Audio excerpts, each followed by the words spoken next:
ભરૂચના ભોલાવ વિસ્તારમાં આવેલી રંગકૃપા સોસાયટીમાં 26 ફેબ્રુઆરી 2018ના રોજ એક હત્યાકાંડ સર્જાયો હતો। આ હત્યાકાંડમાં 2 માસૂમ બાળકો અને એક મહિલાનું હત્યા કરવામાં આવી હતી ને હત્યા બીજા કોઈ નહીં પણ પોતાના પિતા અને પતિએ જ કરી હતી। બનાવની ઘટનામાં એવું છે કે ભરૂચના ભોલાવના રંગકૃપા સોસાયટીમાં રહેતા જગદીશ સોલંકી કે જેઓ પાનોલીની કેમિનોવા ઇન્ડિયા કંપનીમાં સુપરવાઇઝર તરીકે કામ કરતા હતા। તેઓનો પગાર માત્ર 25,000 હતો, પરંતુ તેમણે બેંકમાંથી 3 લાખની લોન પણ લીધી હતી। 80,000નું દેવું હતું અને બેંકનો હપ્તો 13,000 રૂપિયાનો હતો। 6,000 રૂપિયા તેઓ ભાડું ભરતા હતા અને જેના કારણે તેઓ આર્થિક ભીસમાં આવી ગયા હતા। અને આર્થિક ભીસમાં કેમ નીકળવું અને જો કંઈક થાય તો કૌટુંબિક ઇજ્જત જાય તેવા ડર તેઓને કદાચ સતાવતો હશે।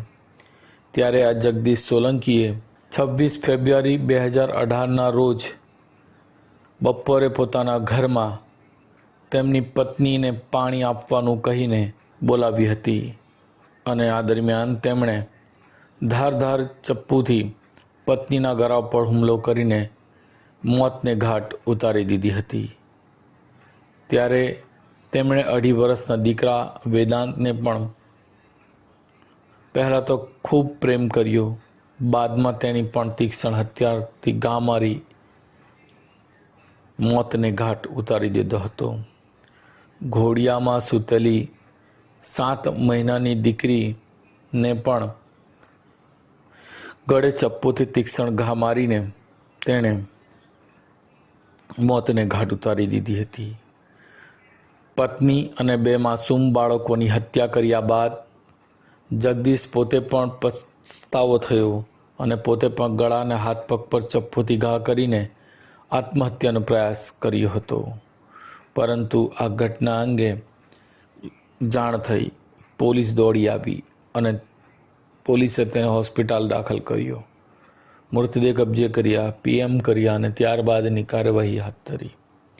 ત્યારે છેલ્લા 8 વર્ષથી સજાના ભાગરૂપે જેલમાં રહેલા જગદીશ સોલંકીનો કેસ ભરૂચની પ્રિન્સિપાલ ડિસ્ટ્રિક્ટ જજ RK દેસાઈની કોર્ટમાં ચાલી ગયો, જેમાં જિલ્લા સહકારી વકીલ PB પંડ્યાએ દલીલો રજૂ કરી અને પુરાવા રજૂ કર્યા। સાથે સાથે ધ જગન્ય અને રેસ્ટેસ્ટ ઓફ ધ ધરેર કેસમાં આરોપીને ફાંસીની સજાની માંગ કરી। પત્ની અને 2 બાળકોની હત્યા કરનાર જગદીશે પણ કોર્ટ સમક્ષ પોતે ફાંસી આપવાનું કહ્યું હતું। ત્યારે અદાલતે પણ આ અપરાધને ગંભીર ગુનો હોવાથી અને પરિવારના જ ઘાતકી હત્યારા અને ટ્રિપલ મર્ડરના આરોપી જગદીશ સોલંકીને આજીવન કેદની સજા ફટકારતો હુકમ જજ RK દેસાઈએ કરી નાખ્યો હતો। આમ ભરૂચમાં ભોલાવમાં 7 વર્ષ પહેલાં જલ્લાદ બનેલા પતિ અને 2 પુત્રોના હત્યારાને કોર્ટે આજીવન કેદની સજા ફટકારતો હુકમ કર્યો છે।